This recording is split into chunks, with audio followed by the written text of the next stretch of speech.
please help me welcome to the stage Patrik Wilkens with The Future of Storytelling in Transmedia, and that future is already here. Patrik, you're up.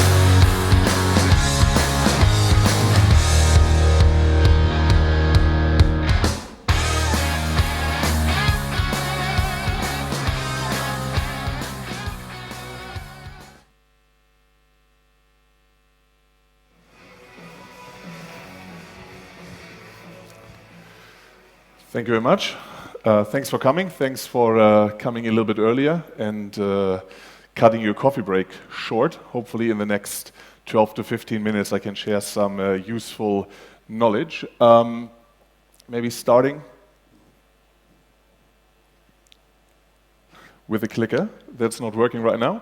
But a little bit about myself. Exactly, I have been doing this for 20 years. I work in media. I've been doing around 16 years in gaming, and then I did another 5 years right now with this whole publishing in social media. And over that time, it actually became something that now people are calling Transmedia. In the meantime, I'm trying to get the clicker to work. What we have been doing over the years is, sophisticating and becoming more and more sophisticated as an audience, right? And also as developers. So for this whole publishing, for example, we have over 2.6 billion fans all over the world. We have over 330 billion views every year. And we have that not just on social media, on YouTube, on Snapchat, on TikTok, on Instagram, but we also have that on, thank you very much, but we also have that on AVOD, advertising video on demand, SVOD, and also OTT platforms. So one of our strategies is actually to take a piece of content and make it available everywhere, wherever your fans actually are. And why is it so important? Because over the years, we've talked a little bit about it, the fans became more and more sophisticated, right? They're expecting you to be available everywhere. Just being in one content vertical is simply no longer enough. When you think about your own content consumption, yes.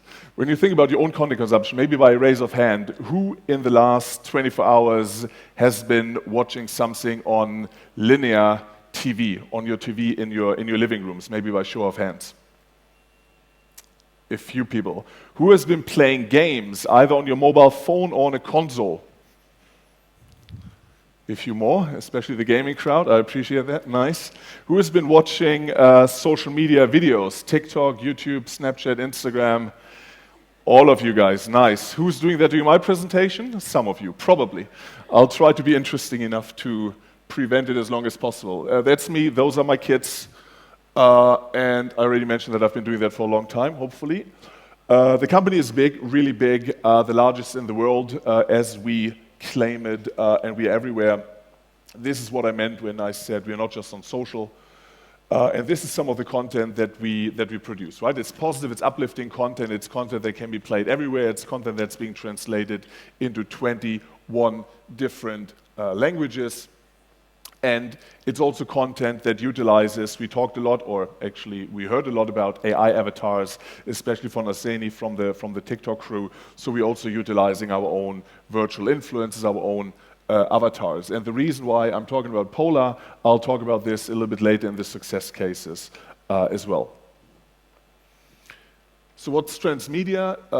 There's a long definition, but it's basically to create a story that's available on all different platforms, wherever your fans are, and to make it seamlessly and to make it natively available, right? And it's no longer a nice to have, it's no longer the future, it is required. If you don't have it, you have a problem. Why? Because, dating myself here, but that's basically how my childhood looked like, right? Asking my parents to take a 30-kilogram computer to a friend's LAN party in a basement somewhere. And this is where we are today, right? The nerds of yesterday are the superstars of today, actually. So everything became more sophisticated. And also, the old way of consuming content. I think it was Arseni as well who talked about the new age of content. Content is no longer just available on one device and for the entire family, but what content actually devolved or evolved into today is that everybody is using their own devices, everybody is using their own content, and still they can all stay in the same living room. What I mean by that is you need to be not just for the different audiences, but also for the different devices, for the different use cases. You just need to be available. All of that is what's important when we talk about transmedia.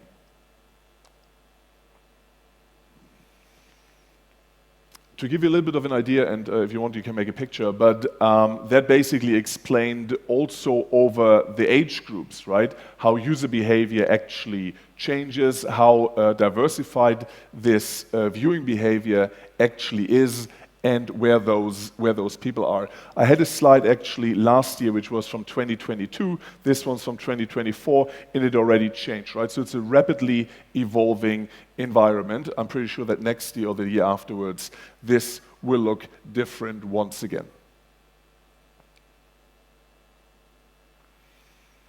And there are some examples on actually how not to do it. I don't know if anybody knows, I know one of you knows, but who knows this particular game by any chance? Okay, some, nice. Stumble Guys actually sold for roughly around $2 billion to Scopely, more or less 2-3 years after, actually I think 2 years after it has been started. Why was it possible? It was possible because those guys basically, stumbled or fumbled it. What happened is this game was released, it was incredibly popular, super successful, it crashed the servers the time when it was released, but it was only released on console. It was not released on mobile. So what happens? People see it on console, they want it, they like it, they look for it. Where do they look for it? On the devices that they like most, and the people that play console, obviously they downloaded it, that's why the servers crashed, but the people that played on mobile didn't find it. What happened? Stumble Guys from before, they basically used all that free advertising money, right, to kickstart their own IP, which is fairly similar to the previous game, but significantly more successful nowadays. And again, then they sold for $2 billion. Back in the days, $1 billion was a lot of money. Nowadays, you see the news, billions everywhere. Clash of Clans is another example, a game that I personally really love to play and that I've been playing for almost a decade. These guys thought it's a great idea to actually go live only on iOS. So they went live, it was only available on iOS for around about 6 months, and 6 months is all the time the Chinese, oh, there it is, sorry. It's all the time the Chinese needed in order to, publish and drive Lords Mobile, which was basically the only option if you're into this type of new genre, if you're into type of Clash of Clans type of games, right? The only way for an Android user, which is again the largest gaming population on mobile in the world, maybe not the most paying one, but the largest one, the only way to actually play it was to play Lords Mobile. So again, if you're not where your audience is, somebody else will be, your marketing dollars will be supporting somebody else's IP. Don't be one of those IPs. There's obviously also a lot of really, really good examples on how to do it the right way, and you might recognize my 16 years in gaming. That's where most of my examples are coming from. But all of those IPs, you might not know them as a gaming IP. You might know them as a Hollywood movie, right? What's the guy's called? Super Mario did really, really well recently. You have The Witcher, for example, that a lot of people started watching on Netflix, never knowing that it was a book and a game before that, right? So you have a lot of those examples. And the importance is it is so incredibly expensive nowadays to set up a new IP, right? How many of you are marketing people, and then how many of you are actually creators and owners of original IP? So how many marketing people do we have here in the audience? Some of them, nice. And who's developing their own IPs? Also a few. I need to find out what the rest of you guys are doing, but we do that after the talk. I have a few minutes left. Here's an example of an IP that does it really, really well, right? We have the Angry Birds team. They started 15 years ago, I think they had an anniversary, and they started with a game. Today, they're available everywhere. They're available on Netflix. They have 2 movies. There's a 3rd one coming out, end of December, actually, end of December next year. They have consumer products, consumer product licensing. They recently sold to Sega, and they're still available, right? There's a few other examples that are doing really, really well in the same spot. But the point is, you need to evolve your own IP. The Soul actually did a collaboration, which I think went really, really well. Together with Angry Birds, what we've done is we basically thought, and we looked at the different audiences that are available. We found out that there's a large audience overlap between the Angry Birds audience and the 5-Minute Crafts audience. And then we thought, wouldn't it be cool if 5-Minute Crafts, for a period of a month, would create content and explain people on how to build Angry Birds in real life. That was kind of like the premise of it. And then we will ask the audience to create user-generated content, send that content to us for evaluation, and then the best levels, so to speak, or the best videos will actually turn out to become levels in the game. So what ultimately happened is we did this collaboration. We have been really successful, close to 30 million organic views that have been actually then generated. We got lots and lots of user-generated, actually, no, that's still us, by the way. Some of the people are here in the audience, so give a shout-out for the awesome content that we have been doing here. So we created a lot of videos. Many of them went viral, very, very important. 0 marketing dollars have been spent. 0. For all of those examples from the Soul Publishing, at the very least, we do not spend marketing dollars. What we actually do is, my takeaway from the TikTok talk was, whatever you do, put a 0 on it, and then put a 0 on it again, and another 0. We put out 2 million pieces of content last year alone. And content might not equal virality, but content and a lot of it certainly supports virality. Again, we got a lot of very, very positive feedback. We got a couple of people that then submitted those videos for us. A few other examples, if you actually and who of you is influencer or works for kind of like media-related companies, then the next couple of slides are for you. Nice, a few of you, awesome.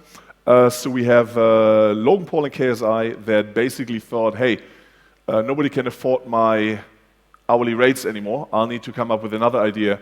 I start my own, I get paid for starting my own beverage business. You have Mr. Beast, who had a similar idea, who actually started his own company, right? So Feastables is owned by Mr. Beast, starts his own company. Why? Because he already has a brand, and he needs to be available in as many places as possible. Obviously, Mr. Beast and his team himself also started to create a lot of different types of content, but then again, they branched out into Feastables. These guys actually started to branch out. Together with Mr. Beast and Dude Perfect, we've been selling in Walmart in the United States. We took 5-Minute Crafts, we made it available into craft kits, we made sure that people in the United States, or actually globally, can buy our content, and we created campaigns alongside this. Went really, really well. We had an amazing time in the United States for a couple of days. We've done live streaming. We've done live experiences. We then used that type of content to make it available on multiple different platforms. We added tracking links to make sure that there's a certain conversion component on that. And then we started selling during Christmas 2023. We started selling over 9 different SKUs, 9 different versions of our products in Walmart in all 2,400 stores. I think I'm more or less on time. There's no Q&A. If you want afterwards, you can ask me. And that is a QR code you can scan or not. Let's see where it leads you. It's LinkedIn. And I would really appreciate it. Thanks a lot for your time. And that's it. Thank you.